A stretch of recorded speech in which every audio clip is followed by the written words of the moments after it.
ঠিক ৭-৮ বছর আগেও কিন্তু আমরা এই খাবারটাকে ঠিক এভাবেই খেতাম। আর এই খাবারটা এভাবে খেলে এত বেশি মজা লাগে যেটা ভাষায় প্রকাশ করার মতো না। এটাকে নরমাল পুরি ভেবে ভুল করবেন না। এটা এমনভাবে খাওয়া যায়, এমন এক সিস্টেমে যেভাবে খেলে আপনার আজীবন মনে থাকবে। আমরা যখন ক্লাস 9 এ পড়তাম বা 8 এ 9-10 এর দিকে যখন পড়তাম, এইখানে এসে কিন্তু আমরা এভাবেই খেতাম। লোকেশনটা পরে বলছি, আপনার ঘরের কাছেই আছে।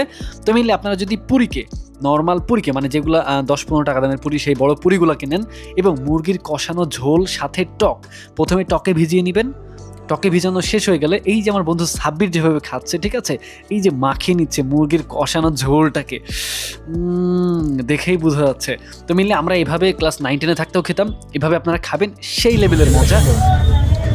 মাথা নষ্ট, ঠিক আছে, মুরগির মাংসের ঝোল আবার সাথে মনে করেন হচ্ছে টক, ও ফাটাফাটি ম্যান।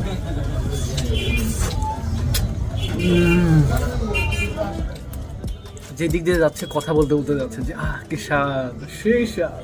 তো সাধারণ এই পুরিটাকে অসাধারণভাবে খাওয়ার জন্য প্রথম পদ্ধতি সেটা হচ্ছে আপনারা মুরগির কষানো ঝোল দিয়ে মাখিয়ে নেবেন। মাখিয়ে নিয়ে আমার বন্ধু যে সাব্বির যেভাবে খাচ্ছে আর পাগল হচ্ছে, যেন স্বর্গে চলে গেছে। আসলে স্বর্গে যেতে হলে শুধু কষানো মাংস দিয়ে না, প্রথমে টকে ভিজিয়ে নেবেন, তারপরে এই যে এইভাবে মানে একটু মুরগির কষানো ঝোলটা লাগিয়ে নেবেন, ঠিক আছে, লাগিয়ে নিয়ে বিসমিল্লাহ বলে একদম মুখের মধ্যে চালিয়ে দিবেন। ও একদম স্বর্গে চলে যাবেন।